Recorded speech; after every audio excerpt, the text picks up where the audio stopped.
এরপর প্রশ্ন হলো, অনেক দোকানদার ভাই টিভিতে ছবি এবং গান চালিয়ে রাখে, অনেকে দোকানে এসে এগুলো দেখে, এতে দোকানদারের কি ধরনের শাস্তি হবে? এটা ঠিক যে বিশেষ করে গ্রামাঞ্চলে চায়ের দোকানগুলো তো টেলিভিশন ছাড়া, দোকানদার বেচারা দুইটা বাক্স রাখছে, একটা ক্যাশের বাক্স ব্যবসার টাকা এখানে রাখার জন্য, আরেকটা বাক্স রাখছে ওইটা হলো জাহান্নামে যাওয়ার জন্য, যত যা রসদ দরকার সবগুলো সে সেখানে রেখে দিয়েছে। ভালো করে শুনে রাখেন, কোনো দোকানদারের জন্য দোকানে কাস্টমার জমানোর জন্য টেলিভিশন রেখে সেখানে ফিল্ম এবং হারাম অনেক দৃশ্য, মিউজিক, বিভিন্ন খারাপ জিনিস চালানো এটা জায়েজ।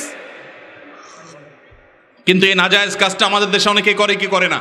দোকানদার ভাইরা আমার, আমি জানি যে এই টেলিভিশন বন্ধ করলে হয়তো কিছু কাস্টমার কমবে, ওই রকম কাস্টমার যে হারাম জিনিস ছাড়া আর কিছু দেখতে চায় না, সেই কাস্টমার কমলে আপনার রিজিকে বরকত কমবে না, হয়তো ইনকাম দুইটা কম হবে, কিন্তু যেটা কম হবে ওর মধ্যে আল্লাহ কি দিবেন? বরকত দিবেন।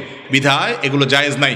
দোকানদার ভাই টেলিভিশন রেখে হারাম জিনিস দেখানোর কারণে যত মানুষ দেখবে তারা সবাই গুনাহ তার দায়ভার নিতে হবে তাকে।